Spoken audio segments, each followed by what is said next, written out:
couple of months back, there was a discussion going on where Gillie was handling my name, me. He handled my name correctly, with respect, professionally, and ethically. Okay.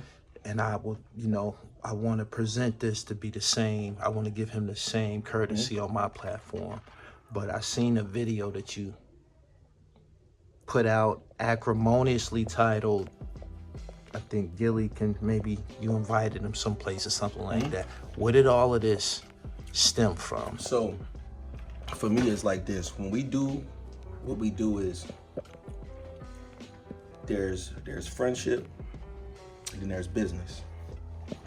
When we cross the line of doing business, and now we doing business, if we don't agree on something business-wise and we decide to separate business-wise, we separate business-wise. That shit don't gotta become public news. You understand what I'm saying? Right. We go our own separate ways, we don't agree on something, that's it. That shit will dissolve after a while. People will forget that I was there and we keep moving.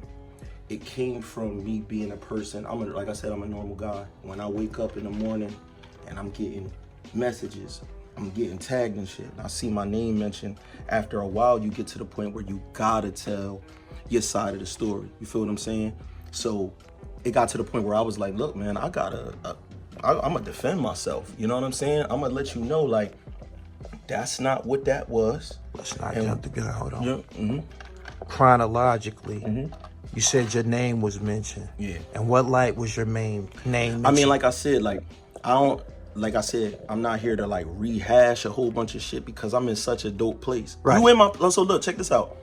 Right now. Nothing about you strikes me as bitter. No. So check this out. Right now, you in my spot, right? Yeah. You see my facility, right? Getting busy. All right, you see my facility. So what I'm saying is this facility not new. This didn't come from that situation. This situation you see me in, been here forever. I'm on autopilot. You understand what I'm saying? Yeah. So, and it's not to say nothing crazy. That's just like, I'm on autopilot, bro. I built a situation for myself and I'm cool with that. So if I see something business-wise that I don't think is conducive to myself, all I could do is say, I can't do that. That's not for me. Right. And once I say that, it shouldn't be nothing else. We could just go our own separate ways. You feel what I'm saying? Right. But like I told you, I'm not here to rehash that. Me and you, matter of fact, make sure that y'all go and check out Gully TV on the Devin Wade show, because Gully just did an episode that's going to be coming out in the next couple weeks with the Devin Wade show. You know what I'm saying? But we not on that. Like my life good, my people's life is good. I'm doing a podcast with my real friends. But you know Dev, you obviously successful. Let me pan the camera. You got an awesome facility. But there's a video on your platform where you said some things. I didn't listen to the video. I only seen the title before I came here. You said you don't want to rehash it. I don't either. Yeah, but I want to know if you can offer a little bit of insight on what happened. Because you said, you just said you woke up to text messages and but obviously y'all had some separation before that. Right. And you said that, maybe y'all couldn't come to an agreement on some business. Right. So check this out. If we can't come to an agreement on business, time go by. That shit wasn't a new argument. That shit been over. I'm off doing my own thing. I done went to LA, did some work out there. Shout out to Sharon Barber with the Sharon Barber brand. Time done passed. When I see my name get mentioned out of nowhere, at first you be kind of trying to chill, but after you hear it over and over and over again, at a certain point you gonna come out and say what you gotta say. You know what I'm saying? Okay, let me stop you right there. When you said your name was mentioned, was that in the aspect of someone giving their recollection of their separation with you? So both ways. So this is what it come down to. So when I see my name mentioned, because the fans at the end of the day, they just want to see crash dummies. And that's the reason why I told you, like with me, I don't rehash nothing. You asking me some questions, right? Right. The fans all day will send you screenshots of niggas putting shit. You know, this person's dead, this is this, that, and we don't speak those things on people's names. Okay, You know? That's a strong word to use. You understand? Was that adjective used in reference to your career? It don't matter. Okay. So what we talking about, like, because we know that that's not true. At the end of the day, this is what I do. You understand what I'm saying? Right. So when you got things like that, but it went further than that. I'm not even going, when I say I'm not going to go into it, because it'll turn into something. And I know your platform isn't created to cause mayhem and things like that. You just reporting me. Again, at the beginning of this interview, I reminded you that Gillie handled my name recently. He was respectful, so I like to extend the same. But I just wanted to see if you was gonna give a little bit of insight. Yeah. I won't. Nah, I'm gonna keep it real. Anything that I talked about on my show, a person could go to the Devin Wade show and they could watch and get any information that they want to get out of that. Outside of that, bro, the things that I have going on. All right, so this is the best thing I tell people. Whatever you see me doing is my old plan, and that's with anybody. That means that anything you see a person currently doing is something that they put the work in from before to make that happen. Man, it's a whole nother plan and things that's going on that's well beyond this, that's in the makings. And I'm not fucking that up for nobody, no interview. I don't clout chase, bro. I'm a regular nigga. I work cameras and sound and create shows. And I'm gonna continue to create shows. You know what I'm saying? Right.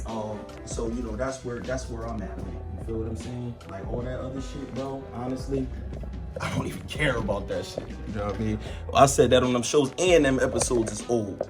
So for me, I don't think about that shit, man. I feel like other people, people that watch what's going on, they're the people that chime in on that, man. On my everyday life, that don't got nothing to do with it. Them dudes is all doing what they doing, and they doing great things with that, like big things with that. Right. And for me personally, when you talk about your accolades and what you did, you can never erase your involvement in something. Take your credits and you keep it moving. You know what you made, you know what you did, you keep it pushing, bro. I'm working on something else. I got a big interview waiting for me downstairs. You know what I'm saying? Right now, while we doing this, I'm ready. Speaking of interviews, that's one of the questions I wanted to pose to you. Thus far, who's been the most, I don't know, I won't say high profile, but most well-received guest that you've had on the Devin Wade show? Well received. I mean, I can't say well received, but you know, we had a nice joint with Neef Buck. Okay. Danny Garcia was great. Omi and the Hellcat, you know, that's one of my close friends as well. Like, you know what I'm saying? Those Jones they've all been great. The response, right. You know what I mean? The response. You had Omi here more than once, didn't you? Mm-hmm. Okay, yeah. So y'all got a chemistry going. Yeah, well, that's just my boy. You know what I mean? So once again, the design aspect, what people don't understand is Omi has a successful company, Reloaded, where they put out clothes and all of that. A lot of those designs and things like that is me. And but not just that. I don't care where a person go. A person could go get a burger at La Burger Bar. When they look at that design, that's me. When you cross the bridge and you going from Camden to Philadelphia, you see some of them billboards. I did them. I either shot the pictures, I did the graphics. So that's really what my world is. Like I said, like even this part talking, you know, it's probably motherfuckers in the comments who both think he is. I'm just the computer bull. You're just a genius, man. I'm just the computer bull, bro. Everybody can't get on these Macs and perform. That's it. Though. I'm the computer bull. I have to remind people that, you know, because people might get my situation twisted by, you know, my exterior or whatever. I am the computer boy, and I'm dangerous with this motherfucker. Yeah, I'm the computer boy. That's it, man. And like I said, even those on mic part, it's just a part of the business. You end up on the mic, but for real, I don't give a fuck about none of that. Even when you watch my show, my job is to make the show look good, make the show sound good, so that it brings the attention of other people that want their show to look good and sound good, and it did that from the very beginning.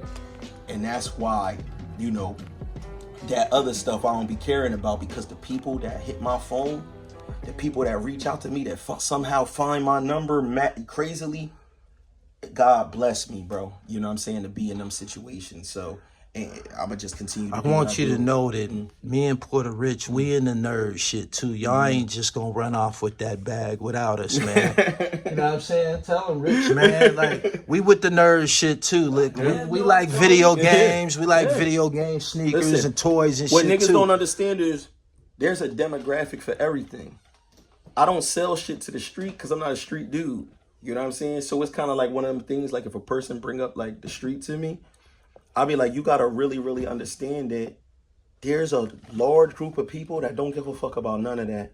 Like when I say don't give a fuck about it, it's like we don't think about who the livest shooter, who got the biggest chain. This is why I flex on people with my platform. Let me explain to you, right? If Alpo and that whole genre of content was erased from the internet tomorrow, I will still exist. You dig what I'm saying? Yeah. Hip hop, sports, and fashion. That's the trifecta.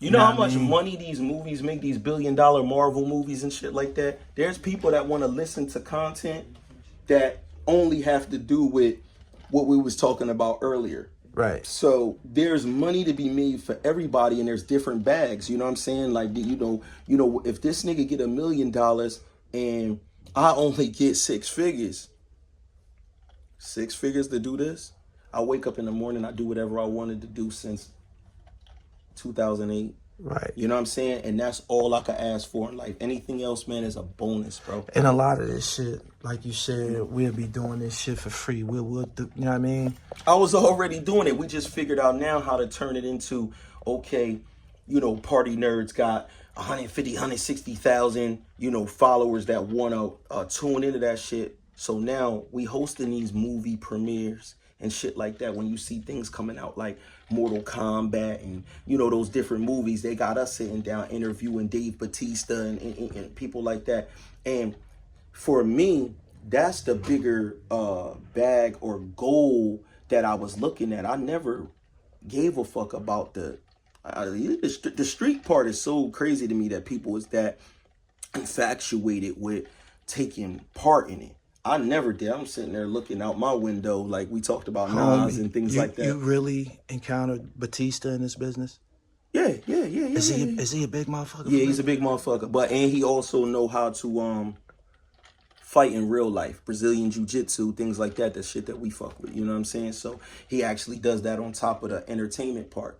But it's just, for me, all I do in life, bro, is showcase my God-given talent and let it put me wherever it could put me. And I'm grateful for wherever it could put me. Whatever I don't get wasn't meant for me. And that's the simplest thing to me. It's like, yo, if I don't get, cool. Blessings. Keep it pushing. Because as long as you could do all the things that I know how to do, it's impossible to starve. You know every single thing. You see this camera? This is an instrument that you could use to make money, right? But you know, in order for this camera to exist, somebody got to draw it. No doubt. There is nothing that exists in this world that's a manufactured product that somebody don't have to draw. They need people that got that hand. Illustration. Correct. So as long as you have that gift, you will always have $1. So that's just gift one. I'm grateful, bro. At the end of the day, people got to call me and say, yo, I got this vending machine that I need to look like a pear and I needed to do this. It's going to be an all vegan. I can make that for you. No doubt. You know what I mean? Dev, man, you've been an incredible guest. I appreciate you having me on your show. And I thank you for coming out the mind, man. You know what I'm saying? I appreciate it. It's a real good episode. Make sure that y'all watch Gully TV on the Devin Wade Show, man. Tell them where they can find you at on the internet. So it's at Devin Wade is my, you know, everything. You know, at Devin Wade, DEVINWADE. You know what I'm saying? So you could see me there. If you want to follow anything, like I said, if you want to follow street shit and find out who's the streetest nigga, that's not on my page. We don't give a fuck about that. Nah, man. Shout out to the nerds, Dev. I appreciate you. Yeah, appreciate you.